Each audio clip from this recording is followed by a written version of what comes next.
ಜಾತಿ ಗಣತಿ ಸಮೀಕ್ಷೆ ವಿಷಯದಲ್ಲಿ ಸಿಎಂ ಸಿದ್ದರಾಮಯ್ಯನವರಿಗೆ ಹಿನ್ನಡೆಯಾಗಿದೆ. ಲಿಂಗಾಯತ ಒಕ್ಕಲಿಗರ ಆಕ್ರೋಶಕ್ಕೆ ಸರ್ಕಾರ ಕೂಡ ಮಣಿದಿದೆ. ಜಾತಿ ಗಣತಿ ಸಮೀಕ್ಷೆ ವಿಚಾರದಲ್ಲಿ ಇದೀಗ ಸಿಎಂ ಸಿದ್ದರಾಮಯ್ಯನವರಿಗೆ ಹಿನ್ನಡೆಯಾಗಿದೆ. ಲಿಂಗಾಯತ ಒಕ್ಕಲಿಗರ ಆಕ್ರೋಶಕ್ಕೆ ಸರ್ಕಾರ ಮಣಿದಿದೆ. ರಾಜ್ಯದಲ್ಲಿ ಮತ್ತೊಂದು ಸುತ್ತಿನ ಜಾತಿ ಗಣತಿಗೆ ಈಗಾಗಲೇ ತಯಾರಿ ನಡೆಸಲಾಗ್ತಾ ಇದೆ. ಪ್ರಬಲ ಕೋಮಿಗೆ ಮಣಿದಿದ್ದಾರೆ. ದೆಹಲಿ ಅಂಗಳವನ್ನ ತಲುಪಿ ಹೊಸ ತಿರುವನ್ನ ಪಡೆದುಕೊಳ್ತಾ ಇದೆ ಜಾತಿ ಗಣತಿ ವಿಚಾರ. ಜಾತಿ ಗಣತಿ ಸಮೀಕ್ಷೆ ವಿಷಯದಲ್ಲಿ ಸಿಎಂ ಸಿದ್ದರಾಮಯ್ಯನವರಿಗೆ ಇದೀಗ ಹಿನ್ನಡೆಯಾಗಿದೆ.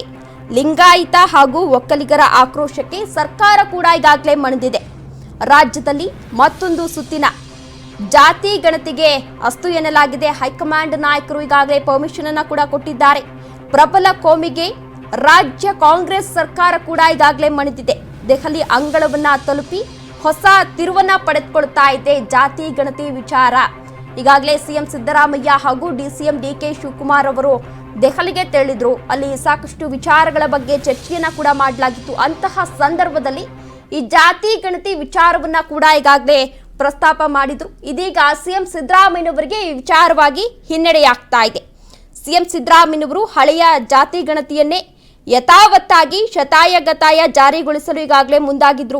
ಡಿಕೆ ಶಿವಕುಮಾರ್, ಶಾಮನೂರು ಶಿವಶಂಕರಪ್ಪ ಸೇರಿದಂತೆ ಸ್ವಪಕ್ಷದ ಘಟಾನುಘಟಿ ನಾಯಕರೇ ಇದೀಗ ಒಕ್ಕಲಿಗ, ವೀರಶೈವ, ಲಿಂಗಾಯತ ಸಮುದಾಯಗಳ ವಿರೋಧದ ನಡುವೆಯೂ ಸಿದ್ದರಾಮಯ್ಯ 10 ವರ್ಷಗಳ ಹಿಂದಿನ ಜಾತಿ ಗಣತಿ ಏನಿತ್ತು ಅದೇ ವರದಿಯನ್ನ ಜಾರಿಗೆ ತರಲು ಕಸರತ್ತನ್ನ ಕೂಡ ನಡೆಸಿದ್ರು. ಆದರೆ ಇದೀಗ ಸಿಎಂಗೆ ಬ್ರೇಕ್ ಹಾಕಲಾಗಿದ್ದು, ಹೈಕಮಾಂಡ್ ಮಟ್ಟದಲ್ಲೂ ಕೂಡ ಈ ವಿಚಾರ ಚರ್ಚೆಯಾಗಿದ್ದು, ಮತ್ತೆ ಈ ರೀತಿಯಲ್ಲಿ ಈ ವಿಚಾರವಾಗಿ ಸಿಎಂ ಸಿದ್ದರಾಮಯ್ಯನವರಿಗೆ ಹಿನ್ನಡೆಯಾದಂತಾಗಿದೆ. ಇನ್ನು ಡಿಕೆ ಶಿವಕುಮಾರ್, ಎಂಬಿ ಪಾಟೀಲ್, ಶಾಮನೂರು ಶಿವಶಂಕರಪ್ಪ ಸೇರಿ ಒಕ್ಕಲಿಗ, ಲಿಂಗಾಯತ ನಾಯಕರ ಒತ್ತಡಕ್ಕೆ ಈಗಾಗಲೇ ಜಯ ಸಿಕ್ಕಿದೆ. ಜಾತಿ ಗಣತಿಗೆ ವಿರೋಧವನ್ನ ವ್ಯಕ್ತಪಡಿಸಿ ಒಂದು ಪತ್ರವನ್ನ ಕೂಡ ಬರೆಯಲಾಗಿತ್ತು. ಆ ಪತ್ರಕ್ಕೆ ಸ್ವತಃ ಡಿಸಿಎಂ ಡಿಕೆ ಶಿವಕುಮಾರ್ ಅವರೇ ಸಹಿ ಹಾಕಿದ್ರು. ವೀರಶೈವ ಲಿಂಗಾಯತ ಮಹಾಸಭಾದಿಂದ ಮೊದಲಿನಿಂದಲೂ ಕೂಡ ಹಳೆ ಸರ್ವೆಗೆ ವಿರೋಧ ಇತ್ತು. ರಾಜ್ಯ ಒಕ್ಕಲಿಗರ ಸಂಘ ಕೂಡ ಹಳೆ ಸರ್ವೆಯನ್ನ ತೀವ್ರವಾಗಿ ವಿರೋಧಿಸಿತ್ತು. ಈಗ ಈ ಪ್ರಬಲ ಸಮುದಾಯಗಳ ಒತ್ತಡಕ್ಕೆ ಕಾಂಗ್ರೆಸ್ ಹೈಕಮಾಂಡ್ ಕೂಡ ಮಣಿದು ಮತ್ತೆ ಜಾತಿ ಗಣತಿಯನ್ನ ಜಾರಿಗೆ ತರಬೇಕು ಎಂದು ಈಗಾಗಲೇ ಸಿಎಂ ಸಿದ್ದರಾಮಯ್ಯನವರಿಗೆ ತಿಳಿಸಿದೆ.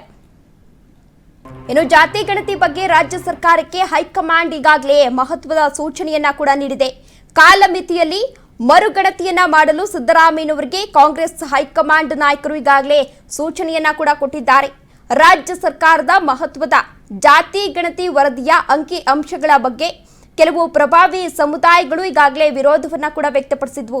ಅಂಕಿ ಸಂಖ್ಯೆಗಳ ಕುರಿತಂತೆ ಕೆಲ ಹಿಂದುಳಿದ ಸಮುದಾಯಗಳಿಂದಲೂ ಕೂಡ ಆಕ್ಷೇಪ ವ್ಯಕ್ತವಾಗಿತ್ತು. ಈ ಬೆನ್ನಲ್ಲೇ ಇದೀಗ ಏನು ಸಿಎಂ ಸಿದ್ದರಾಮಯ್ಯ ಹಾಗೂ ಡಿಸಿಎಂ ಡಿಕೆ ಶಿವಕುಮಾರ್ ಅವರು ದೆಹಲಿಗೆ ತೆರಳಿದಂತಹ ಸಂದರ್ಭದಲ್ಲಿ ಈ ಜಾತಿ ಗಣತಿಯನ್ನ ಮತ್ತೆ ಜಾರಿಗೊಳಿಸಬೇಕು ಎಂದು ಇದೀಗ ಹೈಕಮಾಂಡ್ ನಾಯಕರು ಸೂಚನೆಯನ್ನ ನೀಡಿದ್ದಾರೆ. ಮಲ್ಲಿಕಾರ್ಜುನ್ ಖರ್ಗೆ ಮತ್ತು ರಾಹುಲ್ ಗಾಂಧಿ ಏನಿದ್ದಾರೆ ಅವರು ಒಂದು ಮೀಟಿಂಗ್ ಅನ್ನ ಕೂಡ ಮಾಡಿದ್ರು. ಆ ಮೀಟಿಂಗ್ ನಲ್ಲಿ ಈಗಾಗಲೇ ಸಾಕಷ್ಟು ನಾಯಕರು ಭಾಗಿಯಾಗಿದ್ರು. ಕೆಸಿ ವೇಣುಗೋಪಾಲ್ ಜೊತೆಗೆ ಮಲ್ಲಿಕಾರ್ಜುನ್ ಖರ್ಗೆ, ಎಐಸಿಸಿ ಅಧ್ಯಕ್ಷ ಮಲ್ಲಿಕಾರ್ಜುನ್ ಖರ್ಗೆ ಅವರು ಜೊತೆಗೆ ರಾಹುಲ್ ಗಾಂಧಿ, ಡಿಸಿಎಂ ಡಿಕೆ ಶಿವಕುಮಾರ್ ಕೂಡ ಮೀಟಿಂಗ್ ನಲ್ಲಿ ಭಾಗಿಯಾಗಿದ್ರು. ಕಾಳ್ತುಳಿತ ಪ್ರಕರಣ ಸಂಬಂಧಿಸಿದಂತೆ ಒಂದು ಮೀಟಿಂಗ್ ಅನ್ನ ಅರೇಂಜ್ ಮಾಡಲಾಗಿತ್ತು. ಆ ಮೀಟಿಂಗ್ ನಲ್ಲಿ ಇದೀಗ ಜಾತಿ ಗಣತಿ ವಿಚಾರವನ್ನ ಕೂಡ ಪ್ರಸ್ತಾಪ ಮಾಡಲಾಗಿತ್ತು. ಹೈಕಮಾಂಡ್ ನಿಂದಲೂ ಕೂಡ ಈ ವಿಚಾರಕ್ಕೆ ಈಗಾಗಲೇ ಅಸ್ತು ಎನ್ನಲಾಗಿದೆ.